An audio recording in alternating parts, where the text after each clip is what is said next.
show, I will be talking about the history of GWiz.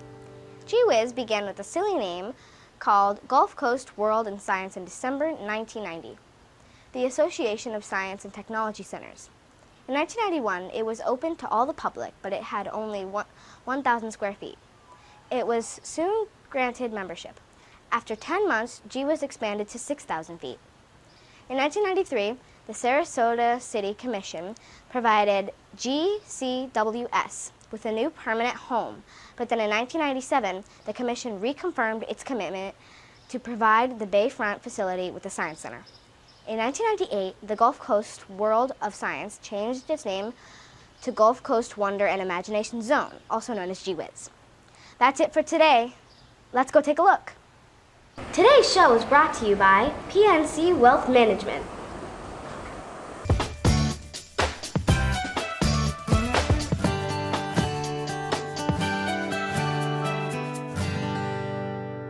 At Girls Inc., we believe in teaching girls to be strong, smart, and bold. With programs that prepare girls for the real world, Girls Inc. is an amazing place where girls learn about themselves and the world. With each Girl TV episode, girls do the research, write the scripts, shoot the video, and assist in editing the show. Without the support of sponsors and the community, Girl TV would be impossible. Want to help us keep going? Sponsor a segment. Call us at 941-366-6646 or visit our website at www.girlsincsrq.org. Hi, I'm Desiree, and for this Earth Saving segment, I'm going to tell you some sustainable foods to help you celebrate Earth Day and to help the Earth.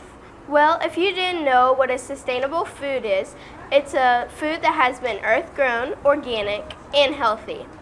It is a good way to switch to a sustainable eating diet because not only is a food that is healthy and organic, it is also a food that does not harm the environment when it is grown and produced.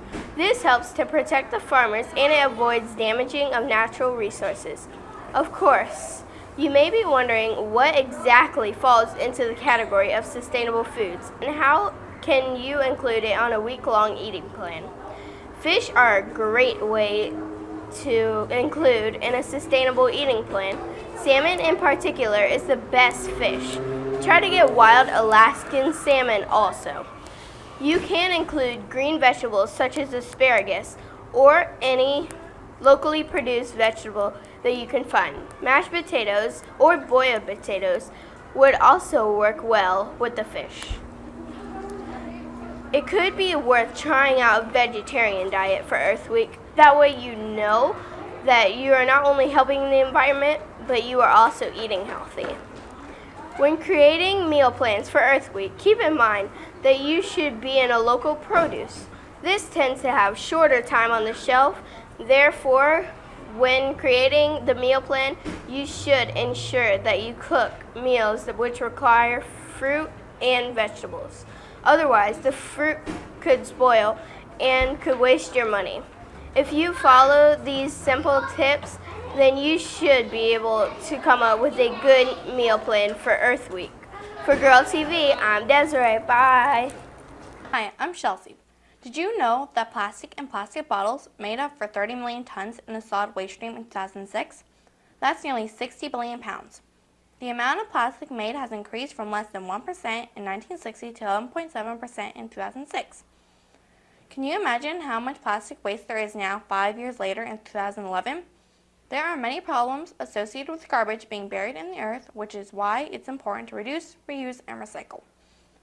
One important thing that people do to make a big change is to buy filtering pitchers like a Brita filter and fill up their own bottles instead of buying them. There are many different types of filters that make drinking water better for the earth and more affordable. Some are in the form of pitchers and some actually attach to your tap at home. When you filter your own water, you cut down on the cost of buying bottled water and you can cut down on the amount of waste that goes into your beautiful planet.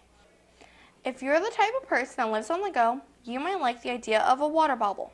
Not only is the water bottle great for the environment, it's great for you too. The water bottle is a water bottle that filters the water that is inside of it. Inside there's a filter that filters the water on the go. It also comes in different colors. You may have to change the filter every 2 months or it won't be able to filter right. That's it for today's show. I'm Chelsea. Bye.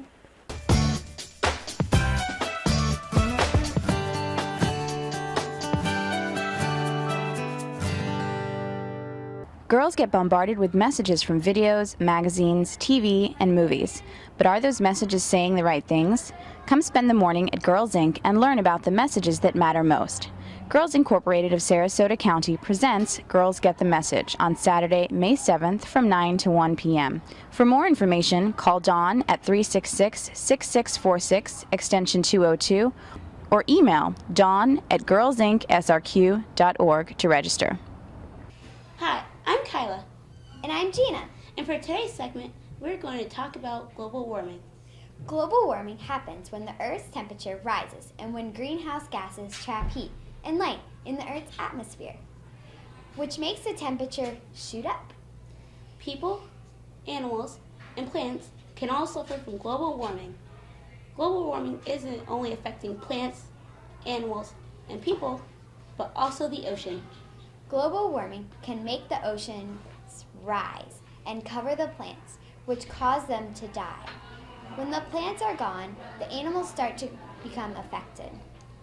If the animals run out of plants, many of them would have nothing to eat, making it difficult to survive.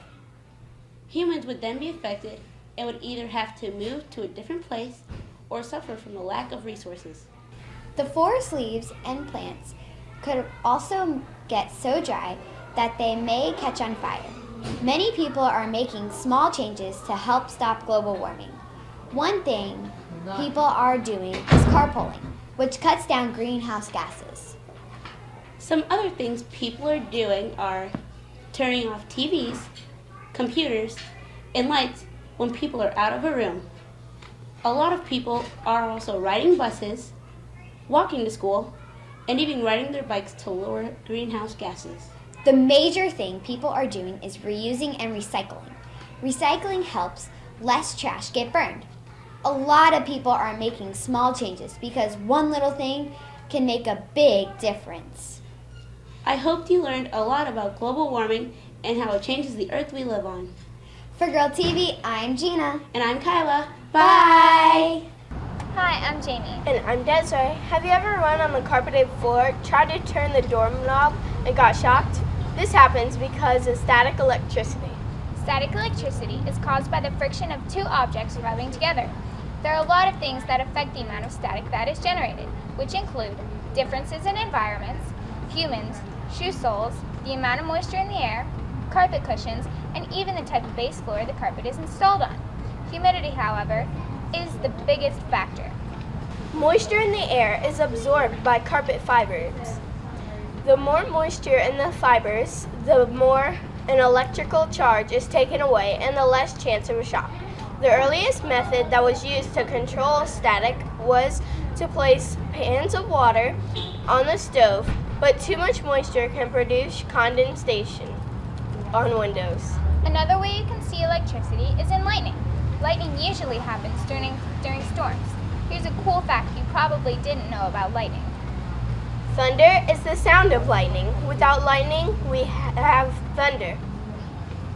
There are 4 different types of lightning: cloud to ground, intracloud, ball lightning, and intercloud. I think ball lightning is cool because it's actually in the shape of a sphere. What does it do? Well, it drifts diagonally, usually lasting only a few seconds, and you only see them in thunderstorms. That's cool. Well, that's all for now. I'm Desiree. And I'm Jamie. Bye! Hi, I'm Christine, and today I'll be talking about some of GWiz's endangered animals. Some of the endangered animals at GWiz include baby moo, a red rat snake, Steve, the blue-tongued skink, Madagascar hissing cockroaches, and eastern collared lizards. First, I will talk about the red rat snakes. Red rat snakes are in the reptile family. Its diet consists of fish, frogs, insects, and small mammals. People usually mistake red rat snakes for a venomous snake called a copperhead. As a result, they are killed. They're the most endangered species of snake in the world. Next, I will talk about the blue-tongued skink, Steve. Blue-tongued skinks live in Australia. Blue-tongued skinks live in an open area with little protection from enemies. Most of the time, they look for a small rock to make a home, or they burrow underground to beat the heat. A wild blue-tongued skink's diet consists mostly of plants, insects, and mice. Its predators in the wild are birds of prey, like hawks and eagles. Now I will talk about the Madagascar hissing cockroaches. Madagascar hissing cockroaches are one of the most common roaches kept in the U.S. The males have bumps or horns used for fighting with other males. Like most insects, the female is larger. These roaches live in Africa and, of course, Madagascar. Their diet includes other small insects and vegetation. And lastly, I will talk about the eastern collared lizard. This type of lizard comes in colors consisting of orange, yellow, tan, and sometimes red. Their diet includes of small insects, spiders, small snakes, and even other lizards. They live in high elevation, like mountains. I hope you've learned a lot about these amazing animals. For Girl TV, I'm Christine. Bye! Hi, my name is Christine, and today we're at G Wiz with Brenda, who's the critter caretaker. How long have you worked here? I have been with G Wiz going on 5 years now. What is your job here, and what do you do? Well, I wear several different hats here. I work the admissions desk, also do memberships, and help the guests at the front desk. But I'm also the critter caretaker. Very nice. It's a very nice snake you have there. Oh, thank you. What types of critters do you have here? Well, we have critters from around the world, and that's part of the shows that we also provide. We will point them out on the globe. The geckos here, they're from Pakistan, Afghanistan. The ornate horned frog, he's from South America. Just all over the world. And a few from our own backyard. Can you tell us about the red rat snake? Oh, absolutely. These guys really get a bad rap. A lot of folks are unknowingly trained to be afraid of snakes, but the red rat snake, for those who live here in Florida, you definitely want these guys in your yard. To put it in a nutshell, if you don't have these guys in your yard, you're not going to like what's coming in your house. It's kind of like the black racers will take the day shift and these guys will take the evening shift. And this is Baby Moo. We've had her since she was only a month old. If you can imagine, she was the size of a pencil and she's 1.5 years old now. Thank you. How can you tell the difference between a venomous and non-venomous snake? Oh, that's a very good question. Well, here in Florida, it's very easy to tell the difference between a venomous and a non-venomous snake. Venomous snakes have cat eye slits, and your non-venomous snakes, like the red rat snake, have round pupils like we do. Now, a lot of folks think when they see a red rat snake that it is a copperhead. Big difference. A copperhead has a very triangular shaped head, the cat eye slits, and you can see Baby Moo has the round pupils like we do. Something else I'd like to point out about that, a lot of folks will say poisonous snakes. There are no such thing as a poisonous snake. Do you know why? Why? Poison is something that is absorbed into your skin, or you have inhaled it, or you have ingested it. Venom is what is injected into your skin. So that's something we always like to point out to folks here at G Wiz. There's no such thing as a poisonous snake, but there's lots of venomous snakes. I did not know that. Thank you. You're welcome. Food poisoning, of course. Yeah. What is your favorite part about your job? Besides for taking care of the critters, I love the guests that come in the door every day, and I can help educate them about the critters, probably more so about the snake than any of the other critters, but just making people realize a lot of critters that they think are creepy really aren't so creepy. Wonderful creatures after all. What's the most endangered critter you have here? Favorite critter? Endangered critter. Oh, endangered. You know what, with developing the way that it is, I'm going to guess probably our red rat snake. As more homes and subdivisions and more buildings go up, there's less habitat for them, and it's up to all of us to educate people that you do want these guys, and so many people will kill them in their own yards. Don't ever kill them. Leave them in your yard. They're doing you a service. Yes. For Girl TV, I'm Christine. And I'm Brenda. Bye. Bye-bye, thank you.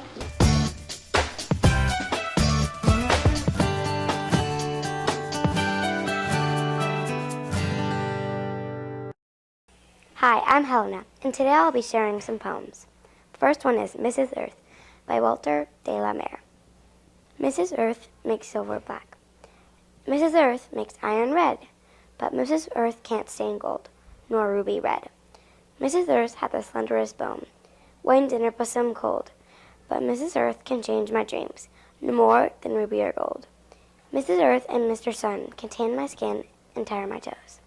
But all that I'm thinking of ever shall think why either knows. Wasn't that beautiful? And it ties in with our segment, The Earth. Here's another poem called The Woods and Streams. The woods were made for hunters of dream, the streams for fishers of songs. To those who hunt thus, go gunless for game. The woods and the streams belong. I hope you enjoyed those poems. Have a happy Earth Day. For Girl TV, I'm Helena. Go green! Hi, my name is Rachel. Everyone goes shopping, whether it's the grocery store or the mall. Every store has one thing in common: bags. Ones that are used to carry your purchases in. Most grocery stores have already made the change to reusable bags. Others still use plastic, but trust me, reusable bags are better all around. Reusable bags help keep the earth clean because all that plastic doesn't go straight to a landfill. Hey, did you know that if you reuse just one bag in your daily life, you can eliminate the use of approximately 6 plastic bags every week? And saving 6 bags a week works up to 288 bags a year. I know that may not seem like a lot, but imagine 100 billion plastic bags are used in the United States every year. That equals to about 1 trillion plastic bags. A year, plastic bags don't biodegrade, and guess where they end up? The ocean. In 2002, 75% of all dead sea turtles had debris left from plastic bags inside of them. Sad, right? Everyone's noticing that gas prices are slowly reaching $5 a gallon each day, all because of this oil crisis. Well, guess what? Yep, it takes 12 million barrels of oil to produce plastic bags used only in the U.S. each year. Now that's a lot of fuel. And think all this would be fixed if we just shopped with reusable bags. The things we can do in a day. I'm Rachel for Girl TV. Bye! Hi, I'm Shayla. And I'm Jillian. And for this segment, we'll be telling you what the 3 R's mean. Reduce means to use fewer resources. This is the most helpful out of the 3 R's. Try to reduce where you are now. When you go shopping, try to look for things that will last you a long time. Here are some tips on reducing. Buy products made from recycled materials like paper towels, napkins, paper, and bathroom tissue. Choose electronics that are eco-friendly. Buy items made at a store closer to your home. Less energy was used transporting them to the store. Try to not use 10 million gallons of water. If you leave the room, turn out the lights. Before you recycle or throw away anything in the trash, decide if it has any other use to it. A jam jar can store leftovers. If you have a compost, you should put those leftover food scraps there instead of throwing them out. If you have an old shirt, it could be used as a pajama top. Any old mail envelope can be your new shopping list. Believe it or not, recycling is the sort of bad thing for the earth out of the 3 R's. But we still should recycle. Something you can recycle is glass. Glass bottles and food containers need to be rinsed, and you must remove the lids, but the labels can stay on. Do not recycle baking dishes, plates or saucers, light bulbs, mirrors, window glass. And be sure to have your parents help you with this, especially if the glass is broken. Well, we hope you recycle this information. For Girl TV, I'm Jillian. And I'm Shayla. Bye! Hi, I'm Rachel. And I'm Christine. As you see here, we have food right here in front of your eyes. And this isn't just any kind of food, it's fresh, local produce. That's in season. We have fresh strawberries and fresh rhubarb. And we are going to make strawberry rhubarb pie. Wait, I bet the viewers would want to know why local is greener. I think so too. Well, local is always greener because if you get produce shipped from all the way across the country or even across the world, we use a lot of energy sending an airplane, a truck, or a ship. You're definitely correct. Now for the ingredients. 3 tablespoons of cornstarch, 2 cups of rhubarb, 2 cups of strawberries, 6 tablespoons of flour, 1.5 cups of granulated sugar, a half a teaspoon of natural vanilla extract. 1 teaspoon of orange zest. Step 1. Wash the rhubarb and strawberries. Step 2. Cut up the rhubarb and remove the strawberry hulls. Step 3. Mix the dry ingredients. Sugar. Whoa, that's a lot of sugar. Flour.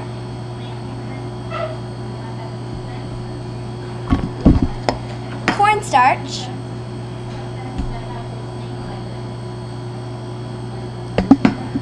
And grated orange zest. That looks so weird. Make sure you mix thoroughly.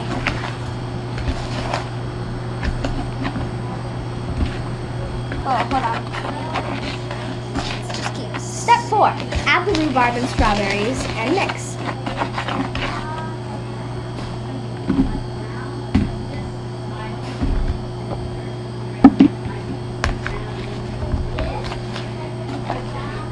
Now let's add the vanilla extract.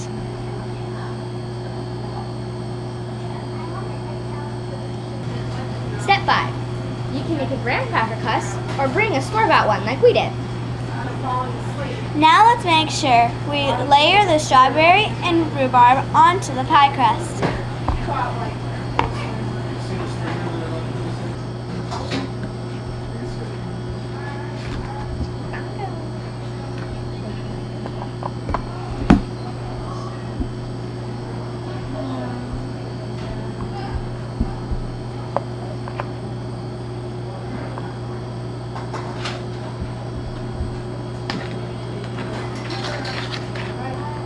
Now get these little strawberries in there. Now let's sprinkle the dry mixture onto the pie.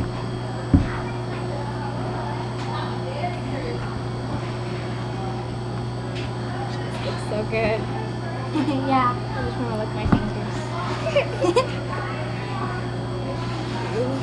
It's so good. I want to eat it. Lick my fingers.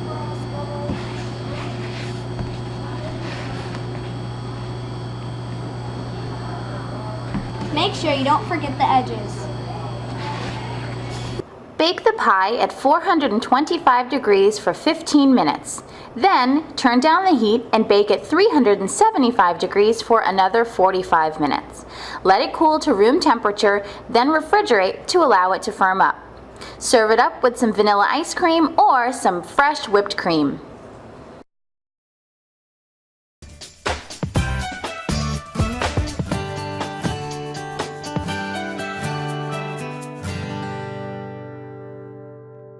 Girls get bombarded with messages from videos, magazines, TV, and movies. But are those messages saying the right things? Come spend the morning at Girls Inc. and learn about the messages that matter most.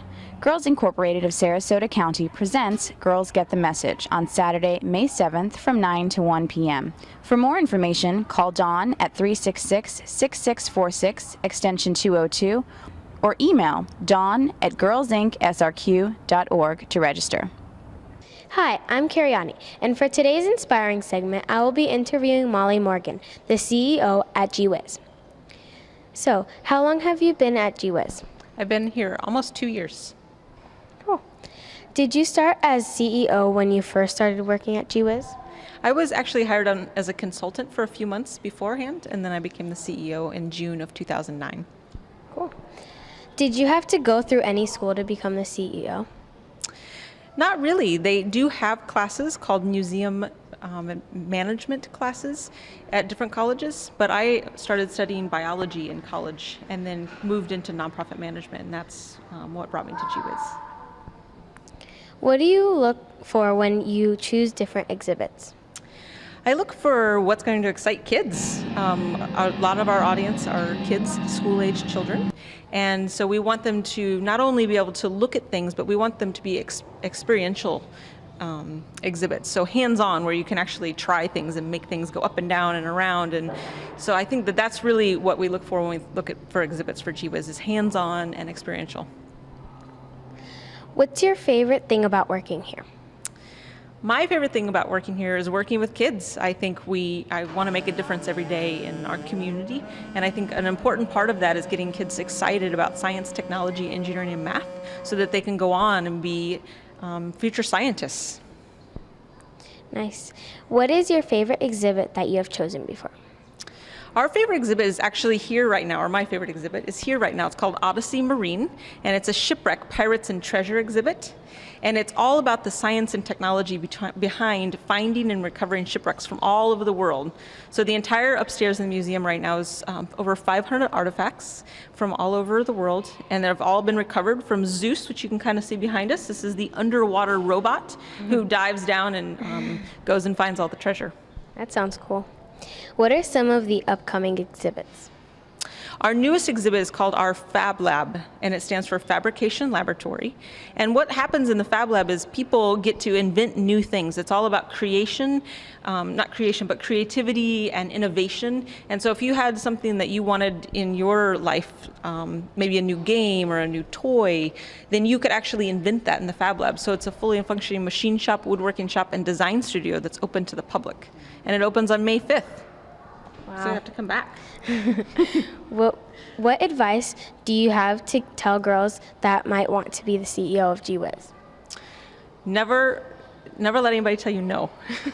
I think that it's a lot of work, and giving back every day to our community is a really important thing, and it's really rewarding, but it's hard, and you just have to keep putting one foot in front of the other and never stop.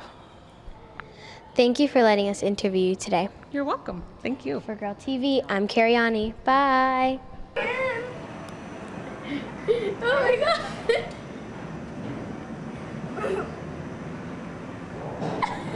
You can hear it buzzing.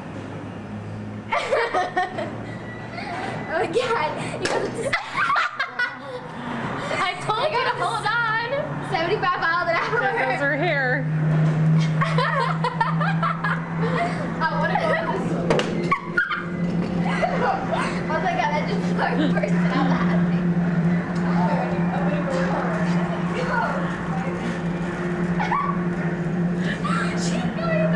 Wait, no, not yet. Let's make Michelle touch you. All right, Miss Carol, are you going in? Oh my god. Oh, that's right. Michelle.